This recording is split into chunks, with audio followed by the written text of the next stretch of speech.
Hey friends, welcome to another episode of the Lucky Few podcast, where we are shifting the narrative by shouting the worth of people with Down syndrome.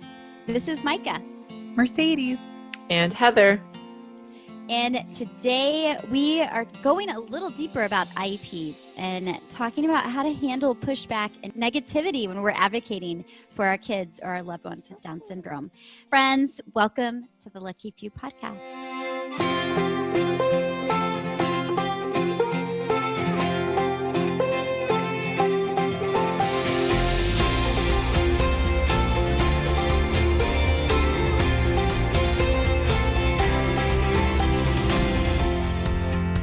Hey, Heather here, and we are so excited to get to share with you our sponsor for this week's episode, Jonas Paul Eyewear, with home try-on kits for just $1 that allow you to try out their glasses for a week without even leaving home, and prescription glasses starting at $79, including prescription lenses.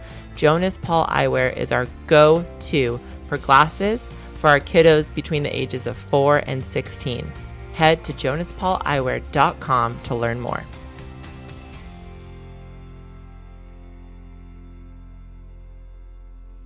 All right. Hey, everybody. Hi, friends. Hi, friends.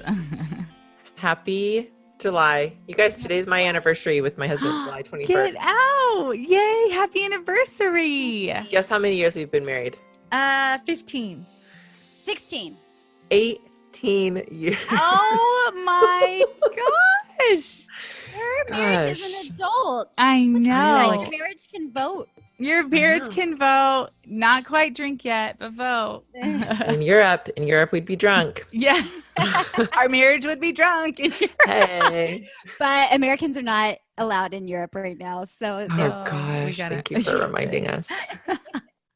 Oh, that's the noise I make when I think about all the not being allowed places. I'm going to bring us straight into this conversation because we'll just be honest with our listeners. We are on a time crunch here and we got stuff to talk about. Yeah. So I think the way this got brought up is we actually had some people write in and talk about that they've had a really negative experience with their IEP for their daughter. And she's going to be going into 4th grade. And they also said they don't know who's listening. So we're not going to we're not naming names. Right. But their daughter's going to have the same teacher next year. And they've had some negative experiences with this teacher.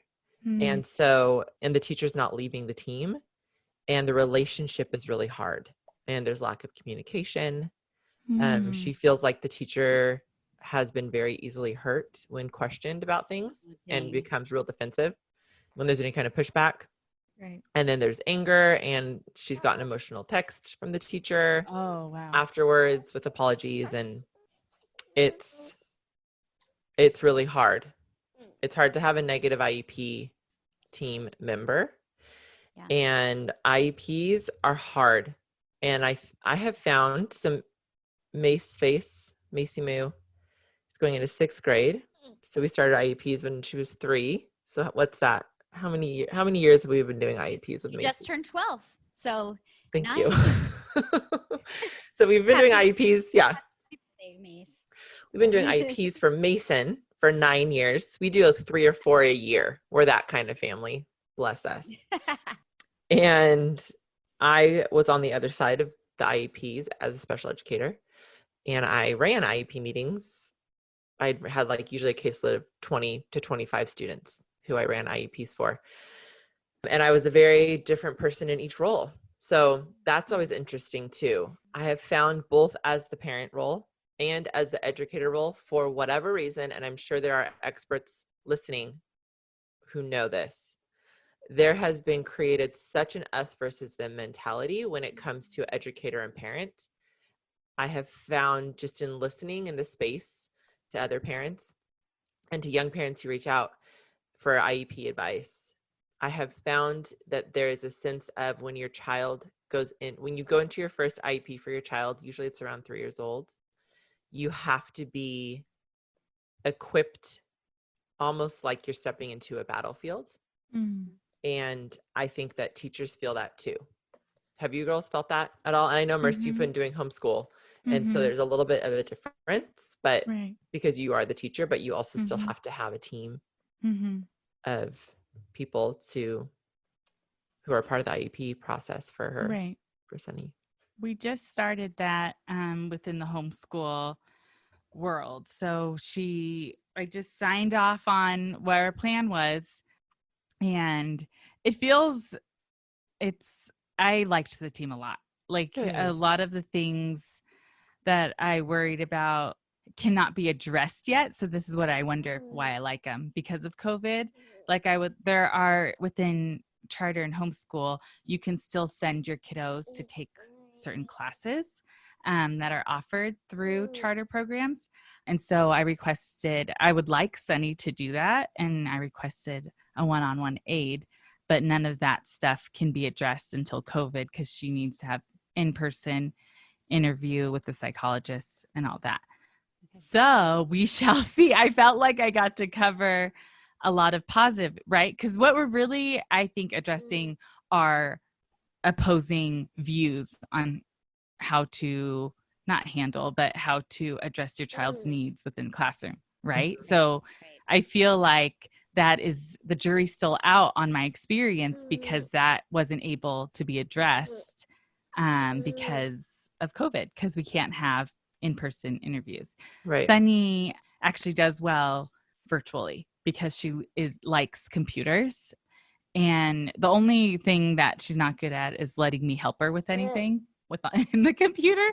So like there's so many videos of her being like, no, mom, when I'm like, oh, I think I got to push her closer. No, don't touch the computer.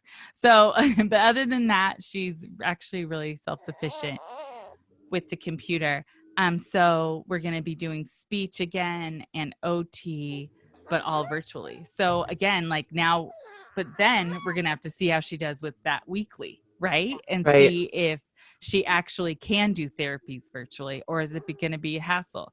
And then when it becomes a hassle, if it does, and I bring that back up, what pushback am I going to, like, I already kind of assume I'll get pushback and I don't know why, but I feel like all parents do feel that way. So then what is that? Defensive, there's a wall. And then on the opposite teachers, okay, here comes that mom. Then there's a defense and there's a wall. So I see a us versus them cycle in mindset. Yeah. Yeah. I feel like, when I went into ACE's first IEP, I went terrified because I'd been to all the workshop and I'd taken so many notes and I had like my plan and I had my book and I don't know, all the things that I was supposed to do. And I think it's really, it's set up to be difficult. It just is. It's like we've talked about how I think in our last conversation about IEPs, Heather, we talked about how the system is not made for our kids. Right. And so IEPs are a way of trying to make the system fit. It's, it's like greasing the key that doesn't fit into the lock or whatever. I don't know what the metaphor is, but I don't know how you avoid the difficulty of it. Yeah. And I do feel like it's a really challenging thing for us as parents because we know our kids and especially those of us who are in these spaces and have been kind of trained, like you are the expert in your child, like you pay attention to things and you bring the evidence and, you do what you're supposed to do. But at the same time, we're not special educators.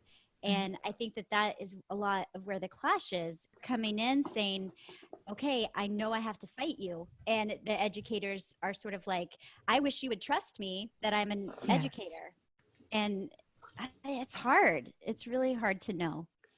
It is. I know. And I even I started thinking like, so for my district, for Mason in August, we have 20,000 students in our district and 2,000 of them have IEPs or in the special ed program. Mm-hmm. And so if you think about what an IEP is, it's an individualized educational plan. That's a lot. And if you look at it, I think from like a bird's eye view, right? Like let's go 10,000 feet.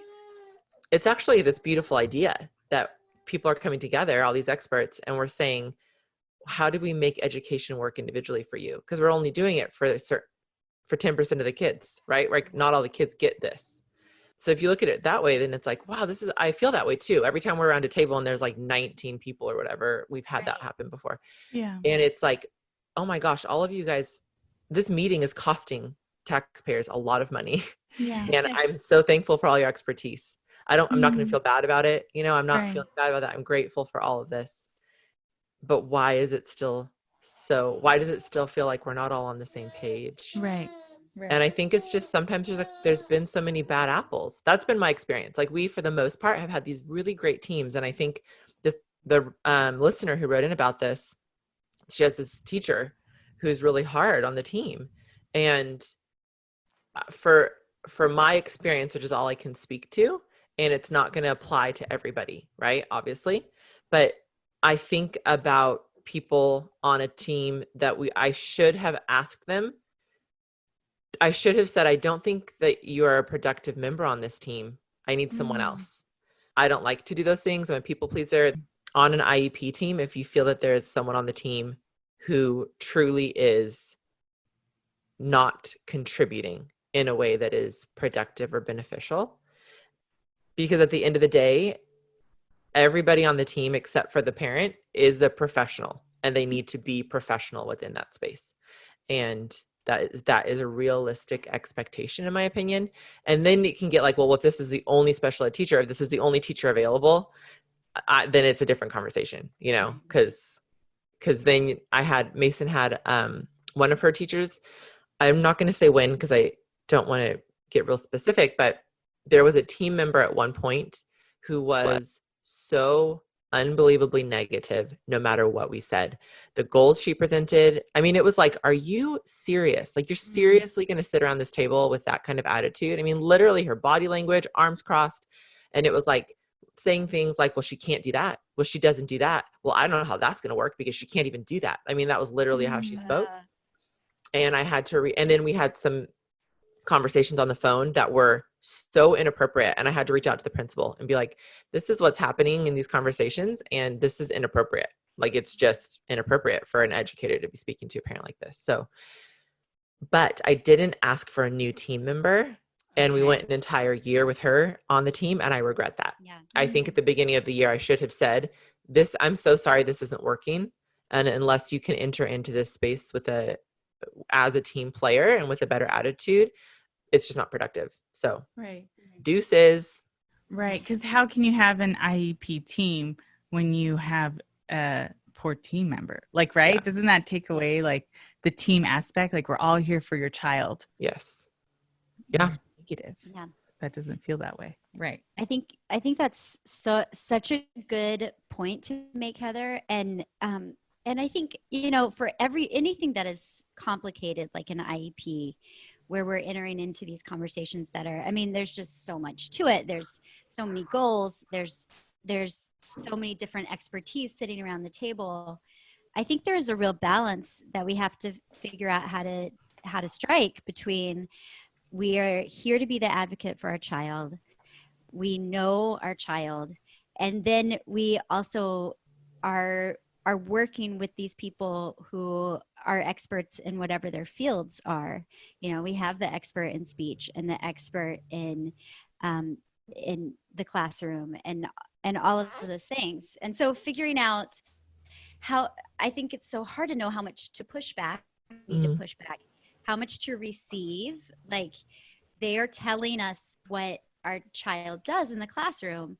And I was telling you guys earlier, I think it took me a while in IEPs to really hear the teachers telling me what they were seeing in terms of what turned out to be Ace's autism. Like, I think when Ace was 2.5, 3, when we started the process, he had a lot of signs. He was making a lot of progress in the home. And as that first year of pre-K went on, there was regression. There was regression in the classroom. There was regression at home. I was seeing it as like, oh, he's having a hard month. He's having a hard couple of months, or, whatever it is. I think for me, I had to kind of learn a balance of now it's time for me to listen and hear what you're telling me. You're telling me that Ace is not transitioning without holding his hand. You're telling me that he can't focus and do what the other kids are doing when they go, to sensory time or whatever it was. And I think that's really tricky because especially when we've been as parents in this community, like, your kid and you need to be strong and go in and say what they can do. And for me, I knew he could do some things, but we started to see those things lost. And there was a lot more going on.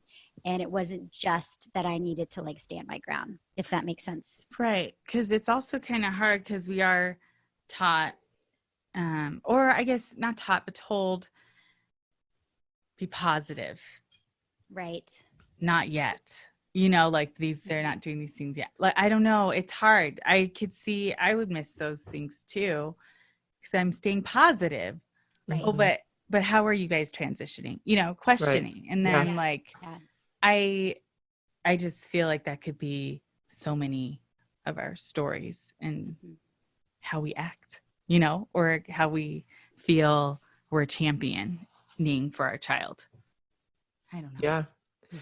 Yeah, I think that from my experience, and even hearing you talk, Micah, about your experience that you were sharing with Ace, and you can correct me here, obviously, if I'm wrong, but it feels like there's a lack of trust. And I don't know where that's coming from. Has it just only ever been that way since IEPs have existed or what? Because I feel like I hear this a lot, and even in all my trainings that I've gone to, and in my own experiences, that you start out feeling, and no one's saying this, but thinking, I don't trust you as a teacher, as a professional, as an admin, because my child, I think when it's a non-inclusive school, I'm saying, I want my kid to be in a certain way in school. Let's not even say inclusion. I want my child to be in this space. It is their right. They deserve this. And you have carved out a special separate space that I don't believe they should be in. Right. Therefore, I don't trust your judgment. There's a lack of trust. And then I'm coming in this is what I need for my kid. And then they're well, I'm not going to totally trust you because of last year's irate parent that I dealt with or whatever. Yes. And I have found, and I say this knowing that this can't be the case for everybody. And I'm not 100% sure why it's been the case for me the last couple of years. But when we went into 4th grade, I went in pretty bruised and defensive because of our experience in trying to get Mason into a certain space and not agreeing on issues and having tense IEPs and trying to be hey, this is why we believe what we believe. We really would love your support here. And then the pushback, and there was lack of trust. And then when we moved to a new school and our very first IEP, I just was I do not want us to be on a battlefield here. There's too much at stake. And I remember sitting down with the team and starting that way and just saying, hey, before we start, I just need to say that this is what I want for Mason. And it was just very clear. This is why I want that. And I need you to want it too. Mm-hmm. And it's simple. I want Mason to be fully included, valued member of her community for her whole life. And it's going to start here in school today. Mm-hmm. And it's going to trickle into everything that we do, but it starts in the school. Mm-hmm. And this is how I think we can get there. You are professionals and I want your input, but I need to know that your input is going to really have Mason's best in mind, not a dollar sign, not it's going to be too hard. Let's get creative, educated to some of the most creative people on the planet. Mm-hmm. How can we make this work? And so we started it, and it set a tone in which we made so much progress. And it was one of my greatest IEP teams that we've had that year. And her general education teacher, it got to the point where towards the end of the year, we're looking at Mason's academics, and her academic growth was very slow. And at one point, her teacher was really, really considering, I think Mason maybe should be in a separate special education classroom. But we had gained so much ground together, and there was so much mutual trust that when she said it to me, we were able to have a dialogue about it that I believed her. It was okay, I really want your opinion because you love her so much and you're an incredible educator and you know more about this than I do. You're the teacher, in this regard. Right. But there was the foundation of trust. Without that Right. foundation, it's all very fragile. And I don't even know how you deal. It's hard too, because so the foundation of trust, there's so many unspoken feelings, looks, tones, words that go into an IEP, because sometimes that foundation of trust can be established right away. Mm-hmm. It doesn't have to take time, based on how you're respecting, and more than that, but like, I guess, a posture, the respectful words, tone, the positive feelings that you giving off, the concern that you're giving off. Yeah, I don't know how to say it, but like, I just feel like it can be turned around, and you can establish trust right away just by showing parents showing the educators your tone, your like you said, Heather, I just love that whole verbiage of like, Yes. Mason is going to be wholeheartedly accepted within her community, starting with school. Like, I mean, that's just the beginning ground for all of us, really. Right. So I feel like setting that tone and your desire and establishing that, you come there hoping and willing that they're going to be aligning with you in that. And then like, how are they going to carry that out? How are they going to then speak to you? How are they going to address to you her weaknesses along with her strengths? Like, I just feel like all those undertones go in the communication of developing that trust. And it's not impossible that trust can be there within the first meeting. Yeah. But it also can go so south also, and trust will then be broken. Yeah. I just feel like I think, Heather, we need you to write all of that down and then make yes, available the verbiage all for a small price. An online course. Done. And I mean, I really do think that there is what you have there is wisdom and generosity with strength. And I feel like that is what we as parents need. And it's so hard. It's asking so much of us. But to go into these things with that willingness to be generous to the experts in the room, and to build that trust and to be the leader, because for some reason the parents are supposed to be the leaders.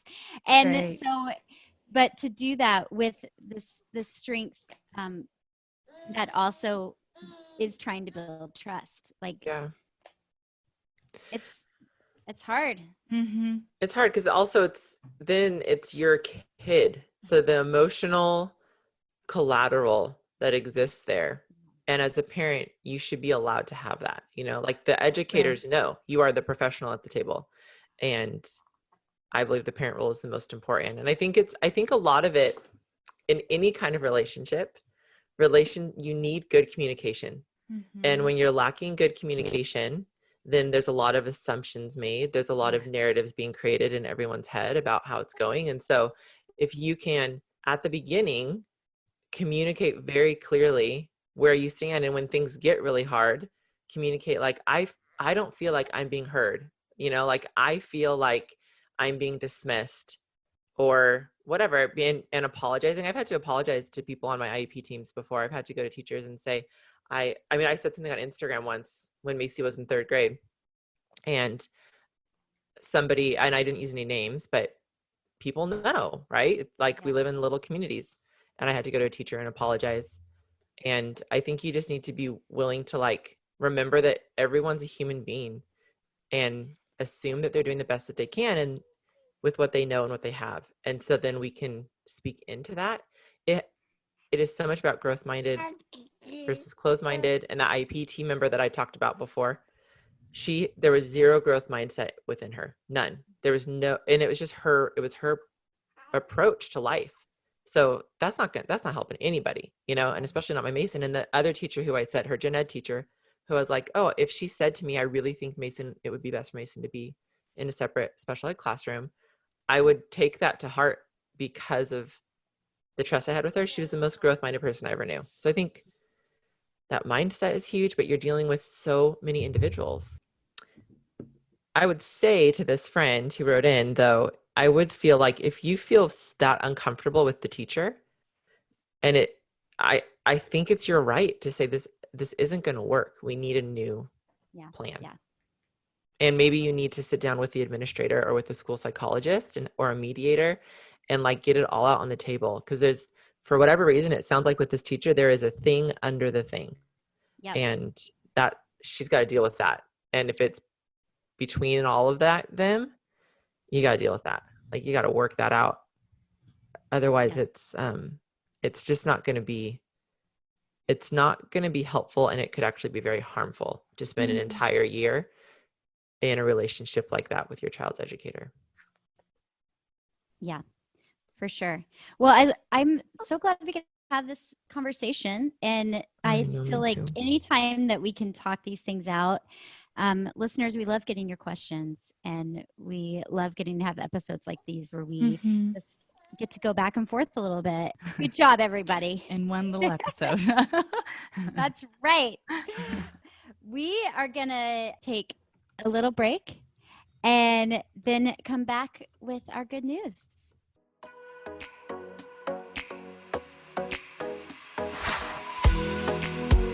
Okay, so my Macy has been wearing Jonas Paul eyewear glasses for years now. They have been our go-to for glasses, and here are the reasons why. First of all, they are so stylish and adorable. She feels confident and beautiful every time she has her glasses on. She absolutely loves them.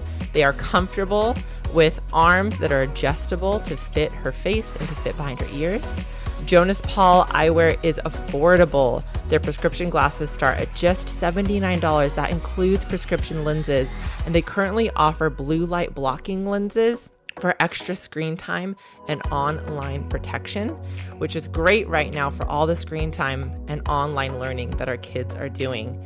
If you're interested, if your kid needs glasses, you need to head to jonaspauleyewear.com. You can use code TheLuckyFew15 at checkout and save 15% off just for listening. You're going to thank me, and your kid is going to look amazing. All right, my friends, we are back, and it is time for good news, good news.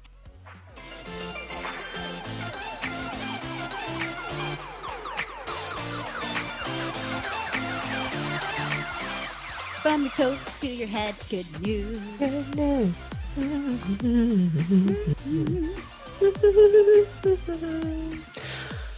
I have some good news. We're in summertime, as everybody knows.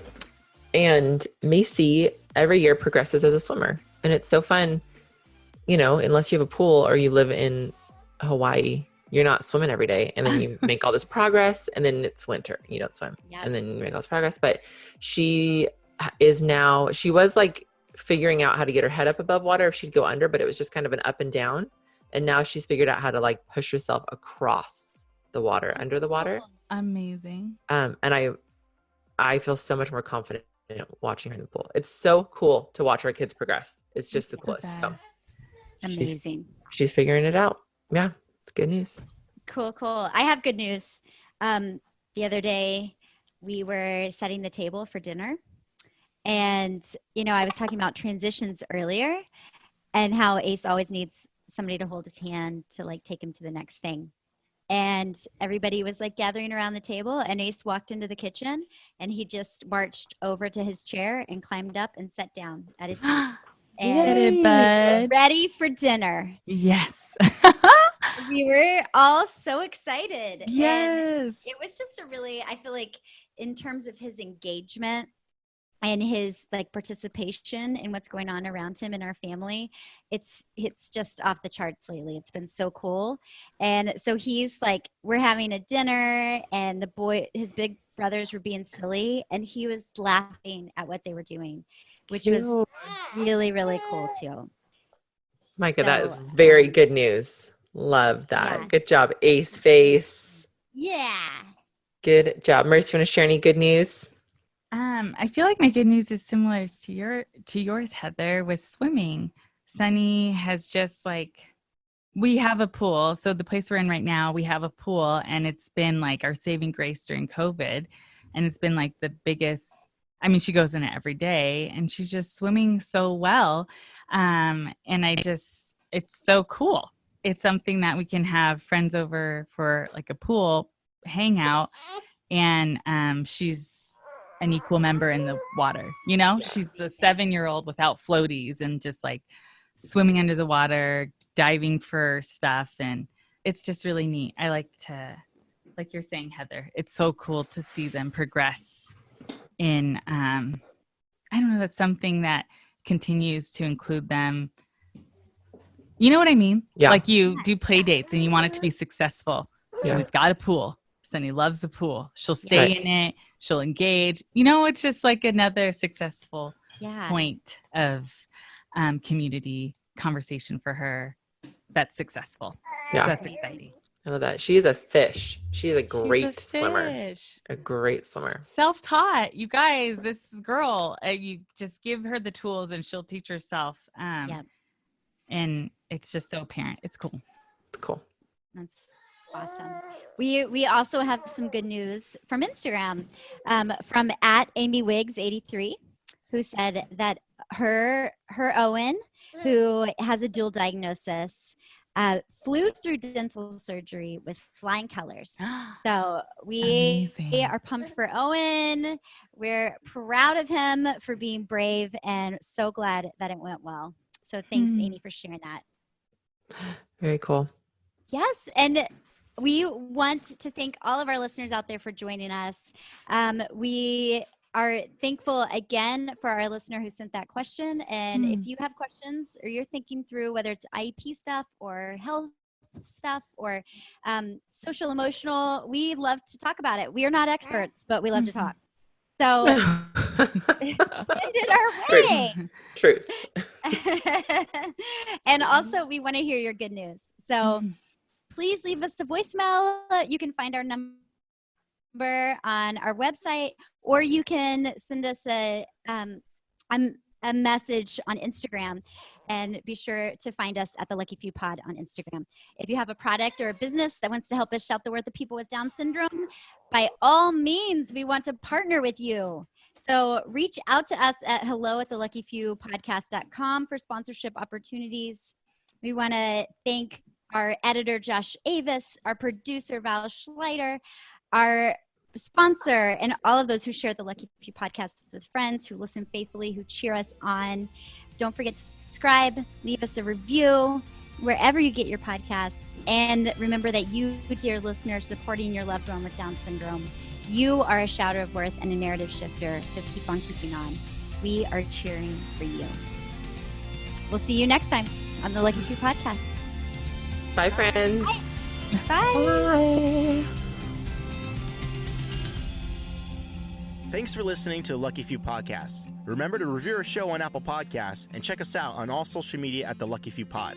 Lastly, send us your good news by going to theluckyfewpodcast.com and sending us a message via text, voicemail, or email. See you next time.